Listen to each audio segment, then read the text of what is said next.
cook a little bit for you guys, just because I want to make sure that what I'm putting out is insightful, right? Like, this is what I aim for every time, to put just a little bit of just a ripple on your gray matter. If I just contribute something to a new bit of information getting in there, right? Like a new way of kind of looking at something. And so, man, like, you know, like I said, man, I'm living in the South right now. I'm living in Shreveport. Like, I'm starting to understand the South. And part of it was I really wanted to understand the mythology. Like, I'm learning the mythology here. I thought there was no better opportunity for me to really, like, immerse myself in, you know, a mythology than, like, learning the mythology of the South, like the ancient Americas. My dog just walking. So, you know, here I am, like, in the heart of, or like, you know, in a very central artery of the South, right? Like, where Shreveport is. And so I'm kind of starting to really understand the culture, understand the city. Like, I've done a little bit of research. Like, I've actually done, right, like research, right? Like, I've read some books. I've been reading about the South, like, just kind of mundane stuff, just learning about the Mississippi River, like the whole Mississippi, you know, Delta River system, right? Like, I've, you know, put together some study materials for myself because I wanted to understand, like, the place I was living in just from various viewpoints. And understanding the river system and how important the river system is out here was central.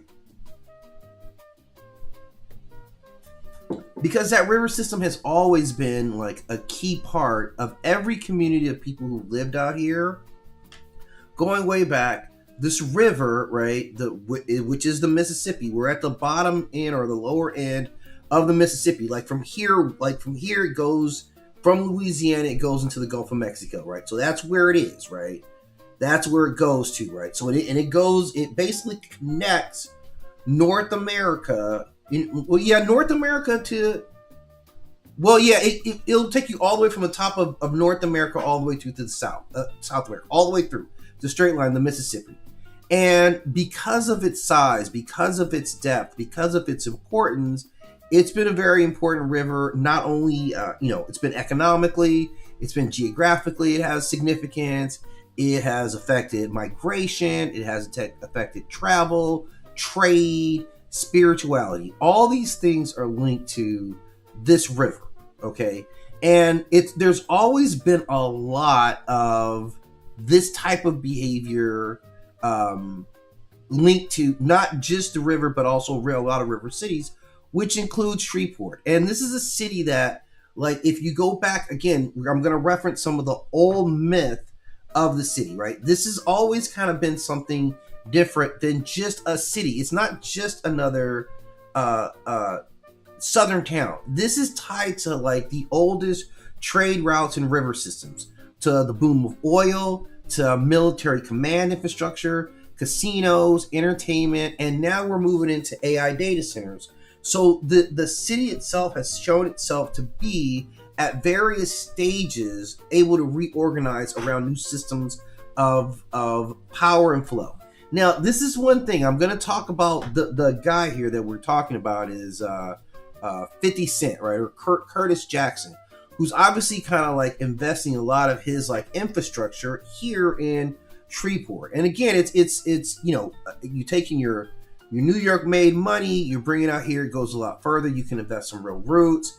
You know, I'm sure that he would have to pay attention to, like, flights, how accessible it is to get out here, other people getting out here. Like, at one point, the city was referred to as, you know, as like the new Hollywood, like a new Hollywood emerging, because there's so much landscape out here. There's still a lot of wide open spaces. Like, I mean, I'm telling you, the spaces out here are ideal for shooting in a lot of ways, right? Like, out here is central for it. So obviously the tax being different, you know, all those things really matter when it comes to, you know, especially with film industry stuff, right? All that stuff matters. We've seen it in other places, like Albuquerque had it for a while. Like, that's kind of the crazy thing, because I remember when it hit Albuquerque, I was living out there, and, like, I saw it go, man. Like, I saw it go, and I was working for a luxury car dealer at the time. I was selling cars, and it was great, man, because the studio was, like, right up the street from like, literally, we were just a few exits down from one of the major studios, And studio execs would be like, yeah, I'm going to be living here. Like, here's what the studio exec would be like. They would be from LA. They'd have to work in Albuquerque so many months. I'm going to be here, for a year, whatever, however long it's going to be. I'm going to get a local place. So when I'm in town, I got my own spot. And of course, I need a car. Of course, they didn't really need a car, but I get it. You did need a car. Not really, but yeah, I get it. I do get it. And a lot of times, so like, we were Range Rover, BMW, all those places, we were all right together. So like, we were killing it off of these guys, right? So this is what like commerce like this does.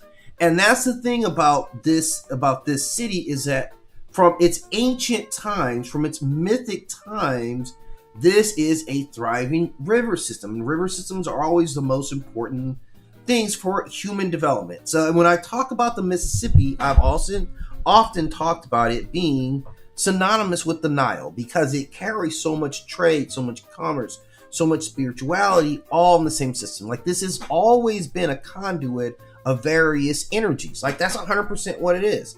There is 100% some geographic advantages to this place, where it lies at, right? Some economic opportunities, right? It has a long cultural legacy. It has this like community empowerment right now, because they're all going to go for it. And the building of infrastructure, this is where it's at right now. The places where you can get really inexpensive land, like you can invest. So like that's what he's doing. And I'm simply looking at this guy who we know is pretty smart, man. He's a smart guy. He would have studied before he started making major investments. He's a pretty shrewd guy. So I'm kind of looking at like what really is going on, right? So I'm gonna kind of talk about it a little bit. Like, the first thing I'm seeing is, like, historically, river cities are strong for trade, migration, culture, language, music, warfare, ideologies, and particularly myths. So like, this is what the Nile was for Kemet, right? This is how we should look at this river system. What the Nile did for Kemet, the Tigris and Euphrates did for Mesopotamia. This is why they were thriving cultures. The Mississippi River holds that role for North America. It is that same viewpoint. Now, Shreveport sits in this major crossroads in this southern network, right? You got Texas energy, okay? You got Louisiana river culture all the way down, right? You have southern black culture. You have music traditions. You have oil. You have railways. You have highways. You have military government out here. You have gambling. You have entertainment, and you have logistics. This is what you would call a threshold cities. This is not like, this is kind of like why certain cities are supposed to thrive. And if I'm 50, like if 50's looking at all this stuff, there's a lot that tells you why this is a city. Like, I know people like to look at him as a rapper, but actually, like, what he is, he builds infrastructure, like TV production, liquor brands, right? Like media systems. He's good with distribution. He's real estate, like branding ecosystems. He's always looking for something that's undervalued with strategic positioning. And that's what he's looking at Shreveport as. Like, this is Atlanta before all the studios. Like, it was really like Atlanta had a lot going for it. And then like when it became really big in music, the studios and then the TV stuff, like Ted Turner was there already. Like, so they already had some big wigs. So when a couple of those things started adding on, then the tax incentives, like all of a sudden it booms, right? All of a sudden it booms. So this is what we're looking at. Like, this is bigger than just like 50 Cent opens a studio in Louisiana. This is actually like, think about the river, think about the most important river systems, right? The Styx, the Nile, the Jordan, the Ganges, like, and the Mississippi.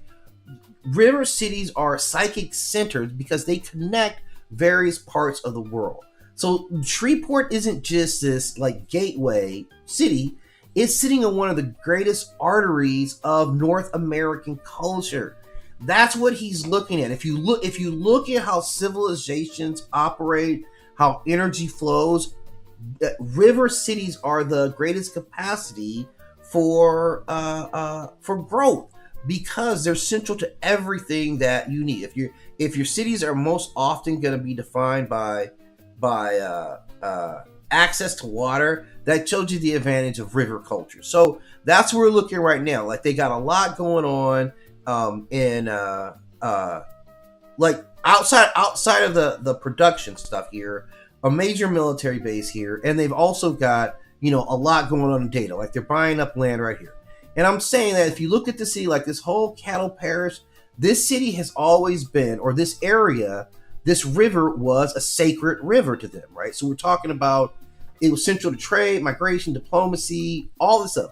And the ancient people said that this river system connected worlds. It's connected various tribes. It connected the living and the dead. It connected the earth and the sky and reflected all the cycles of flood, reflection, and regrowth. This is what river symbolism ultimately means. And globally, it tends to be very, very mythic, right? So from the perspective of the cattle parish, not the cattle parish, the actual cattle people. Remember, the cattle people were here and they got pushed off this land. And I think they ended up in Oklahoma, but I'm going to have to check that. So from their worldview, water itself was associated with transition. This was fertility. This is why they moved here, because they knew that water was transformation. There was danger in water. There was the unworld power. This was like cosmic balance. Now imagine that you live in a place so heavy with water. You believe all these things about water.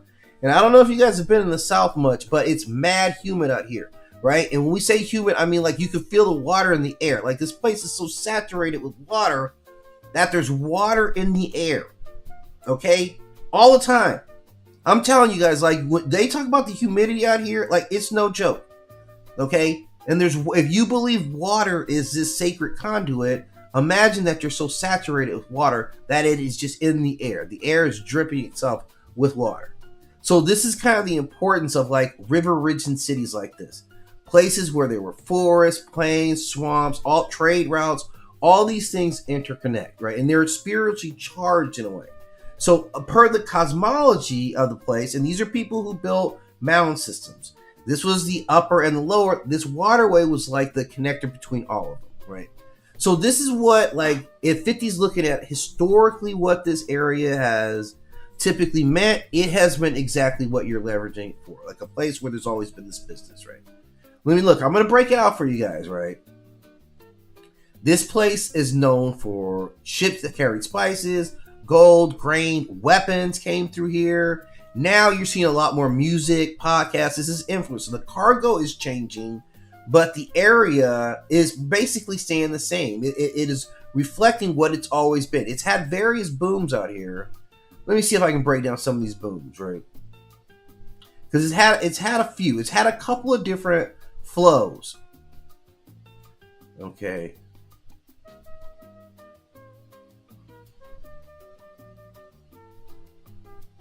Okay, I'm just getting the top of my notes here because I just got to break it down. So this area has had several booms throughout. Like, first of all, it was the establishment of like ancient culture and civilization that was thriving up until the days of colonization. First, there was that, right? And then, like from in the 1800s, 1830s, 1870s, this was a major river and trade, like frontier gateway. Like this was very important. This was traffic between, Louisiana, Texas, Arkansas, and Mississippi trade networks were all right here. This was a threshold city because you had to go through here to facilitate all those things. This was Red River steamboat commerce. This was a cotton trade was going on here.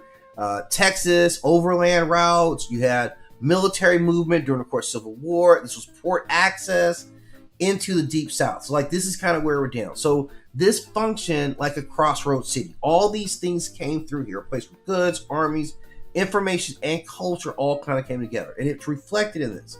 So this was like a trade node. This was a transportation hub. This was military logistics. You also had an oil boom here in the 1920s, which lasted until the 60s. And a lot of like oil companies got headquartered here, like Standard Oil of Louisiana, United Gas Corporation. Like these, they quickly became very wealthy. Like, and you had a big population explosion. So it was an energy hub for a while. Then you get the Barksdale military establishment base built out here in the 1930s. This is all Cold War.